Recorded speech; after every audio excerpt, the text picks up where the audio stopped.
सभी को राधे राधे। कार्तिक मास महात्म्य अध्याय 10 कथा सुनेंगे। राजा पृथु बोले, थे ऋषिश्रेष्ठ नारद जी, आपको प्रणाम है। कृपया अब ये बताने की कृपा कीजिए कि जब भगवान शंकर ने अपने मस्तक के तेज को क्षीर सागर में डाला तो उस समय क्या हुआ। नारद जी बोले, हे राजन, जब भगवान शंकर ने अपना वह तेज क्षीर सागर में डाल दिया तो उस समय वह शीघ्र ही बालक होकर सागर के संगम पर बैठकर संसार को भय देने वाला रुदन करने लगा। उसके रुदन से संपूर्ण जगत व्याकुल हो उठा, लोकपाल भी व्याकुल हो गए, चराचर चलायमान हो गया। शंकर सुवन के रुदन से संपूर्ण ब्रह्मांड व्याकुल हो गया। ये देखकर सभी देवता और ऋषि मुनि व्याकुल होकर ब्रह्माजी की शरण में गए और उन्हें प्रणाम कर उनकी स्तुति करने लगे। उन सभी ने ब्रह्माजी से कहा, हे पितामह, ये तो बहुत ही विकट परिस्थिति उत्पन्न हो गई है।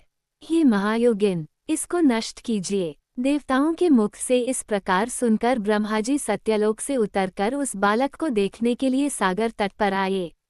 सागर ने ब्रह्मा जी को आता देखकर उन्हें प्रणाम किया और बालक को उठाकर उनकी गोद में दे दिया। आश्चर्यचकित होते हुए ब्रह्मा जी ने पूछा, हे सागर, यह बालक किसका है, शीघ्रतापूर्वक कहो।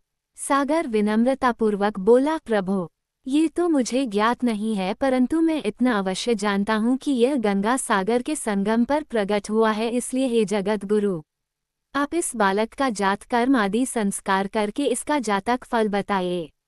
नारद जी राजा पृथु से बोले, सागर ब्रह्माजी के गले में हाथ डालकर बार बार उनका आकर्षण कर रहा था। फिर तो उसने ब्रह्माजी का गला इतनी जोर से पकड़ा कि उससे पीड़ित होकर ब्रह्माजी की आंखों से अश्रु टपकने लगे। ब्रह्माजी ने अपने दोनों हाथों का जोर लगाकर किसी प्रकार सागर से अपना गला छुड़वाया और सागर से कहा, हे सागर, सुनो, मैं तुम्हारे इस पुत्र का जातक फल कहता हूँ। मेरे नेत्रों से जो ये जल निकला है, इस कारण इसका नाम जलंधर होगा।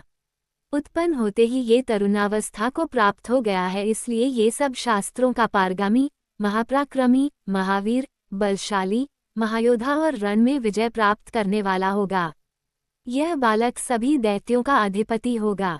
ये किसी से भी पराजित न होने वाला तथा भगवान विष्णु को भी जीतने वाला होगा।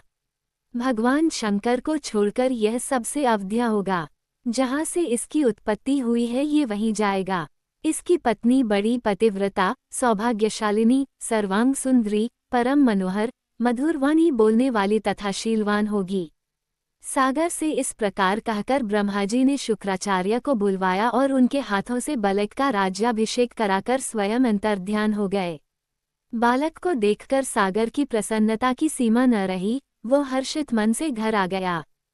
फिर सागर में उस बालक का लालन पालन कर उसे पुष्ट किया। फिर कालनेमी नामक असुर को बुलाकर वृंदा नामक कन्या से विधिपूर्वक उसका विवाह करा दिया। उस विवाह में बहुत बड़ा उत्सव हुआ। श्री शुक्राचार्य के प्रभाव से पत्नी सहित जलंधर दैत्यों का राजा हो गया।